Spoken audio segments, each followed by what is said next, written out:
কোনো রকম প্ল্যান ছাড়াই চলে আসলাম ছোট আন্টির বাসায়। এত মজা হবে ভাবতেও পারিনি। আসসালামু আলাইকুম, কি অবস্থা সবার? সবাই কেমন আছে? আলহামদুলিল্লাহ, আমরা অনেক বেশি ভালো আছি। আপনাদের দোয়া এবং ভালোবাসা যাচ্ছি ছোট আন্টির বাসায়। ছোট ভাইটা আমাকে নেয়ার জন্য চলে আসছে। ঢাকা শহরে সবকিছুই ভালো লাগে, রাস্তা পার হওয়ার ব্যাপারটা খুব বেশি ভয় লাগে। আমার মামাতো বোন এবং খালাতো ভাই ওরা পিছন পিছন তাকিয়ে দেখতেছিল আমি কি ঠিকঠাক মতো আসছি। ওরা আমার ছোট হয়ে কত সুন্দর করে রাস্তা পার হয়ে চলে আসছে, সাথে আবার আমাকেও খেয়াল করে রাখতেছে। সত্যি বলতে ওরা যে এত বড় হয়ে গেছে ভাবতে আমার অবাক লাগছে। ছোট ছোট ভাই বোন গুলো আমার কত বড় হয়ে গেছে মাশাআল্লাহ। এদিক দিয়ে আমাদের হাঁটি হাঁটি পা করে চলে আসলো তার নানুর কাছে। সাফওয়ান এত বেশি খুশি হবে আমি ভাবতেও পারিনি। তো ফাইনালি চলে আসলাম ছোট আন্টির বাসায়। সেজো মামি এবং আমার মামাতো বোন আমরা সবাই একসাথে বাসা থেকে চলে আসছি, কিন্তু আমার মামি এবং আমার মামাতো বোন আমাকে রেখে আগে আগে চলে আসছে। আসার পর পরে আন্টি বলতেছিল আজকে আমরা বিরিয়ানি খাবো। যেমনটা কথা তেমনটাই কাজ শুরু করে দিল। আমার সেজো মামি আসছে আন্টির বাসায়, রান্না করবে সেজো মামি। মামির হাতে বিরিয়ানি খুব বেশি মজা হয়, যদিও আমি খাবো না এবং খাই না, কিন্তু সবাই যখন মজা করে খায় তখন আমার কাছে খুব বেশি ভালো লাগে। যাই হোক, আজকে আমাদের সময় খুব বেশি সুন্দর এবং অনেক বেশি মজার কাটছে। সেজো মামি নিজ হাতে বিরিয়ানি রান্না করছে, চারদিকে মশলার সুন্দর গন্ধ বের হচ্ছে, আর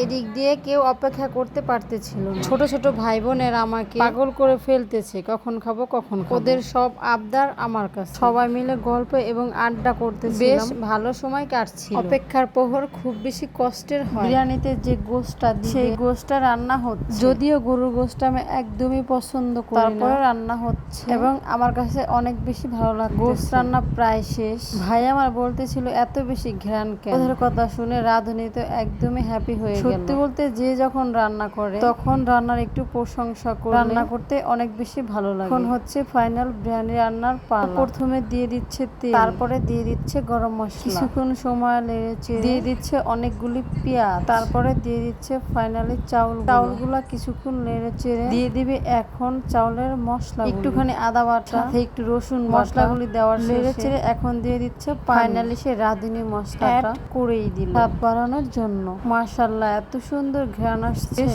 ভালোই লাগতেছে। পুরো রান্নাটা শেষ করছে আমার সেজো মামি। আমি চলে আসলাম ঘ্রাণে শুনে। খুব বেশি মজা হয়েছে আজকের বিরিয়ানি, যেটা দেখতে সুন্দর হয় খাবার খেতেও অনেক মজা হয়। আপনারা দেখে বলেন খাবারটা কেমন হয়েছে। যে যাই বলুক আমার কাছে অনেক বেশি সুন্দর লাগছে এবং সবাই খেয়ে বলতেছিল অনেক বেশি মজা হয়েছে। এক এক করে সবাইকে খাবার দিয়ে দিচ্ছি, এখন আমাদের পাতিল নামানোর পালা। সত্যি বলতে এই মুহূর্তটা খুব বেশি সুন্দর, সবাই শুধু অপেক্ষা করতেছিল কখন খাবার খাবে। তাদের অপেক্ষার প্রহর শেষ, এখন হচ্ছে খাবারের পালা। ছোট আন্টির বাসায় এসে কাজ করতে করতে জীবনটায় তেজপাতা করে ফেলতেছি, বাট এই তেজপাতার মধ্যে ছিল অনেক বেশি ভালো। এখন আবার আমারও খাবার চলে আসছে। অনেক মজা হয়েছে, অনেক বেশি সুন্দর হয়েছে আজকে বিরিয়ানি, কিন্তু আমি খেতে একদমই পারি না, কারণ হচ্ছে বিরিয়ানির মধ্যে ছিল গরুর গোশতের গন্ধটা একদমই নিতে পারি না। তাই তো আঙ্কেল নিয়ে আসলো আমার জন্য মোরগ পোলাও, আমার পছন্দের জায়গা থেকে পছন্দের খাবার নিয়ে আসছে। তো ফাইনালি এখন আমরা সবাই খেয়ে খাবার খাওয়ার আগে বলতেছিল সবাই, মামা